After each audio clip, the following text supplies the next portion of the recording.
एक बार एक बहुत ही दुखी व्यक्ति एक महात्मा के पास आकर कहता है, मैं अपने जीवन से बहुत दुखी हूँ। मैं अपने बीवी बच्चों और परिवार को भी खुश नहीं रख सकता और मैं अपने लिए भी कुछ नहीं कर पा रहा। कभी-कभी तो मुझे अपनी ज़िंदगी को ख़त्म कर देने के भी ख्याल आते हैं।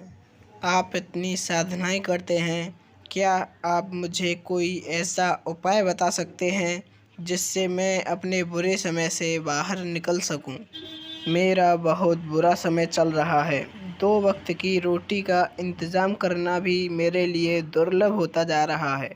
अब आप ही बताइए, ऐसी ज़िंदगी में मैं ज़िंदा रहूं तो कैसे रहूं?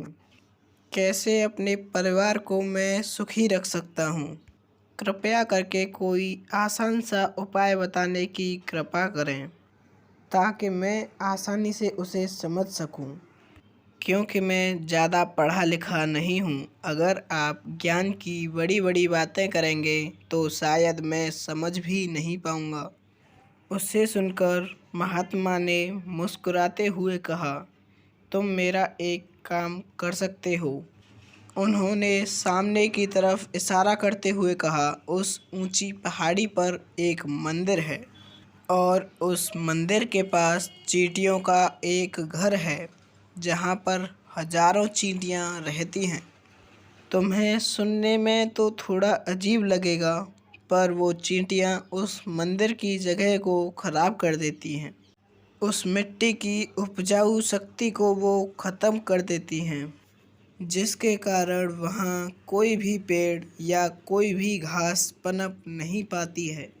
तुम मेरा एक काम करो, उसके बाद मैं आपको आपके सवालों का जवाब दूंगा कि तुम रोज़ 7 दिन तक उस पहाड़ी पर जाओ और चींटियों के घर को तहस नहस कर दो, उसे तोड़ दो। अगर तुम्हें चींटियों का कोई भी घर दिखे मंदिर के आर पार, तो वहीं की वहीं उन्हें तहस नहस कर दो।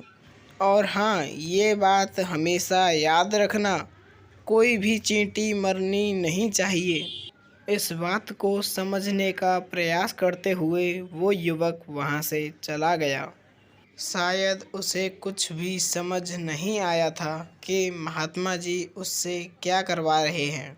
वो तो उन चींटियों पर अन्याय कर रहे हैं, उनका घर तोड़वा रहे हैं और उन्हें नुकसान पहुंचा रहे हैं। आखिर कौन महात्मा ऐसा करेगा? लेकिन फिर भी वो महात्मा जी की बात मानते हुए अगले दिन से पहाड़ी पर जाना शुरू कर देता है। जब वह युवक पहले दिन वहाँ पर पहुँचता है तो वो देखता है कि बहुत सारी चींटियाँ अपना खाना जुटाने में संघर्ष कर रही हैं।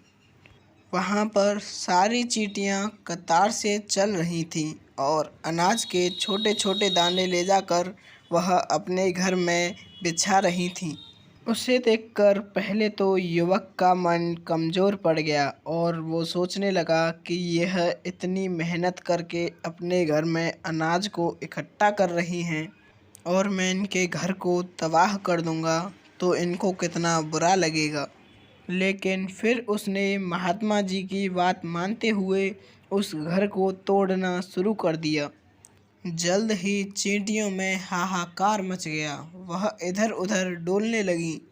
अभी तक जो कतार में चल रही थीं वह अब बिखर गईं और इधर-उधर अपनी जान बचाने के लिए भाग गईं।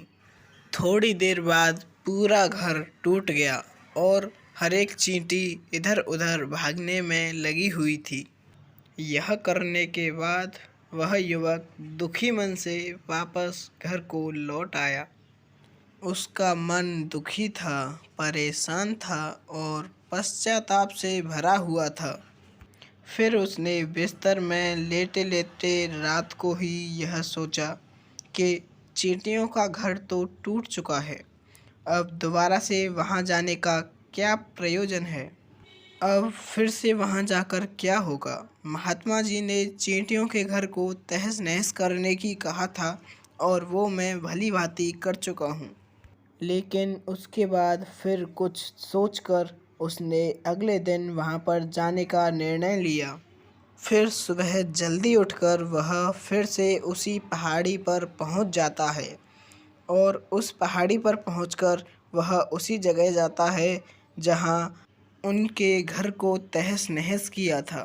लेकिन वह यह देखकर चौंक जाता है कि चींटियों ने उसी जगह एक और घर बना लिया है और वह फिर से अपने घर के लिए सामान इकट्ठा करने में जुटी हुई थी और सोचने लगा कि यह चींटियां इतनी मूर्ख हैं, यहीं पर कल उनके एक घर को तहस-नहस किया था और उसी जगह इन्होंने नया घर भी बना लिया। उसके बाद इस बात को सोचकर वह आदमी हंसने को हुआ, लेकिन फिर से महात्मा जी की बात याद कर उसने उस घर को दोबारा से तहस-नहस कर दिया। इस बार भी चींटियों में हलचल मच गई और इस बार भी चींटियां अपनी जान बचाने के लिए इधर-उधर भागती रहीं। उसके बाद फिर से उसका घर तहस-नहस हो गया और इसके बाद वह युवक कुछ संतोष के भाव में ये सोचने लगा कि इस बार तो मैंने उन चींटियों के घर को अच्छे से तहस-नहस कर दिया है।